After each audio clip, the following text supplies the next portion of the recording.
So ayan, ito yung third day namin sa Thailand. Hindi ko alam kung nasaan akong lugar. Yung katawan ko nasa Philippines pa rin. Ayan, third day na namin ngayon. Nakauwi na kami dito ngayon sa hostel. Bale, bukas yung rest day namin. Uwi na kami bukas ng gabi sa Philippines. So ayan, habang hindi pa kami pumupunta sa Khao San, may mga binili si Kuya Jay na pagkain sa 7-Eleven. Pumukbangin ko daw ngayon. Ito daw yung mga dessert dito. Titikman natin yan. Di ba parang pambata to? Pagkain ng bata to. Kainin natin. Tapos microwave ko na rin tong burger na binili rin sa 7-Eleven. Lahat to binili sa 7-Eleven. Kainin natin siya. Try na. Ito yung una natin tikman. Ano po ito? Parang jellies eh. Parang taho ah. Pudding. Pudding yan. Sasaw. Ayan, parang siyang taho. No, naalala ko si Kenny. Hi, Kenny.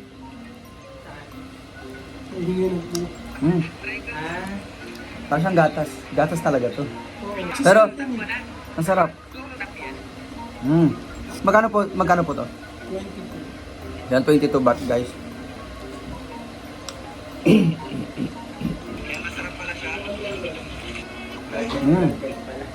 Sarap. Tapos ko na guys. Sunod naman natin is itong paddling. Pa natin siya. Pare-pares lang sila. Iba-iba lang yung flavor. Ito kasi, ito nagustuhan ko na to. Panna cotta. Ayan, panna cotta. Yan, titikman ko na to. Feeling ko lasang kape to.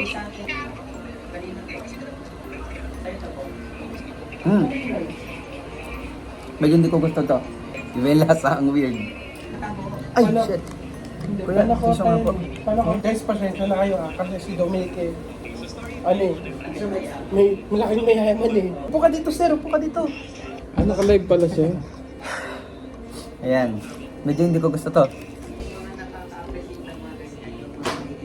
Lo. Kasi hindi sila nakakakain. OA. Stickman mo dito sa harap. Hi! Tapos explain mo yung lasa niya. Titikman ko daw tong pudding. Actually, ano lang to, taho lang to sa Pilipinas, but they call it pudding in Taiwan. Thailand. Taiwan. Thailand po tayo. This one is Taiwan milk. Ayun. Taiwan milk tea. Ayun pala yung lasa niya, yung parang sa milk tea. Para lang siyang taho. Lagyan ko. Oo nga. Lang siya. Taho lang siya na coffee flavor. Ito, titikman ko to. Ayun, nagustuhan ko yan, no? Oh, naubos ko nga eh. Ito, titikman ko rin tong ano. This one, masarap talaga ang panakota. Panakota din to eh. Titikman natin siya.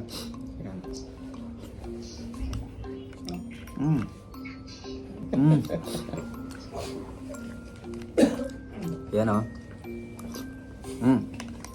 Ito talaga yung nagustuhan ko yung panakota. Panulong.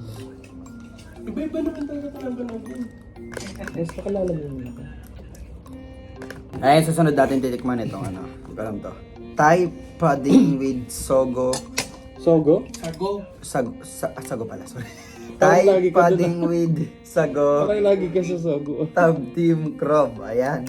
Basta hindi ko siya mabasa yun. Ito, tignan nyo na lang itsura niya. Hanapin nyo sa 7-Eleven dito sa Thailand. Ayan. Ayan. Parang pagkain to ng bata ah. Ano kasi yung lasa nito? Kuya, describe yung lasa nito. Bilis, alam ko lang to. Ano kasi ano niya? Alin? May lasa siya, hindi ko lang siya Ito? Oo. Hindi ko siya ma-explain kung ano yan eh. Maha. Oo, maha. Ayun, maha! Hindi mo rin na ano, no? Oo, pero Ayan, maha guys, talaga. Maha. Ayun guys, lasang maha to.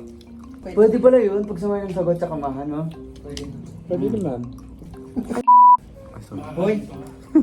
Cut mo yun. Piling ko parehas lang sila. Parehas lang din. Para maha. Iba-iba lang yung color. Nakuha tayo sa color ha. Guys, ito yung sasunod natin. Bubuksan na po natin tong Maggi. Kasi may nakatingin po yung bumili Kung gusto po. mo wine na.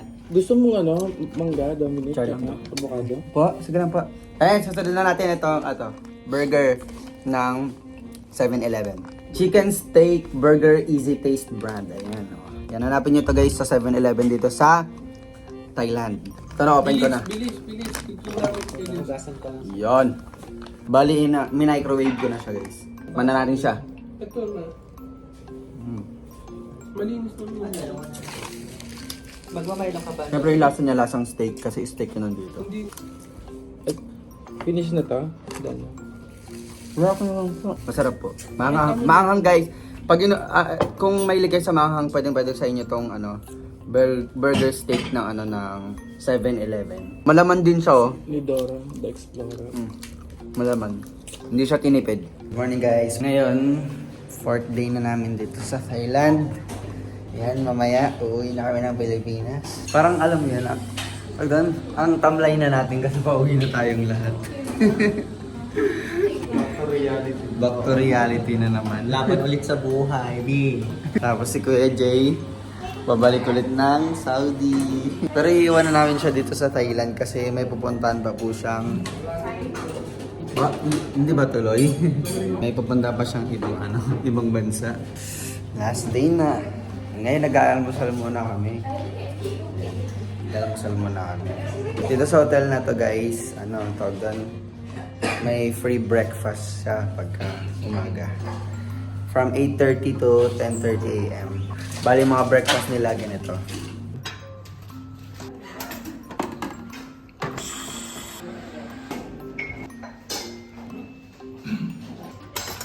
So ayan, dito sa hotel na to, pagkatapos mong kumain, ayan, tapos na kami kumain, hindi ko na siya na video.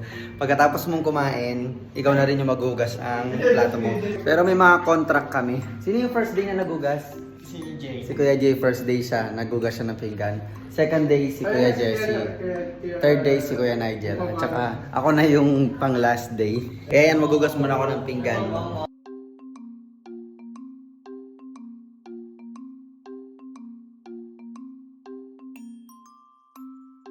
So ayan, nakapag-pack na kami ng gamit para mamaya ready to go na.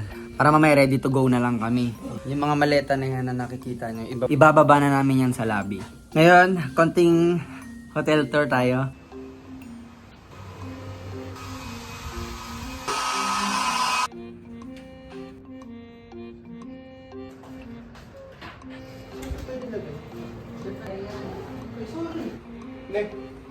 Bale, pagpasok mo dito, yan, makikita mo na agad yung mga pwedeng paglagyan ng tuwalya, mga pwedeng paglagyan ng mga gamit mo.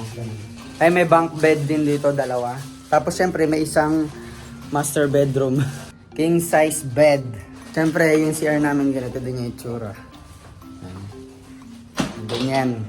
Ganyan yung itsura ng banyo namin. At saka yung yung TV, pwede ka manood ng Netflix dyan. Mabilis yung wifi, sobra walang bagal, promise. Gagala na lang kami ng konti dito sa sa Bangkok. Hindi na kami lalayo dito sa Bangkok kasi mamaya flight na namin para mabilis na lang kami makapunta sa airport. And punta namin sa airport. 4 hours na lang hintay namin tapos alis namin dito sa Bangkok, Thailand. Mamimiss ko ang Bangkok, Thailand. Hindi ko alam kung kailan ulit ako makaka-visit dito. Iyan, update ko na lang kayo sa pag-uwi ko ng Pilipinas. Ayan, nandito na kami sa airport.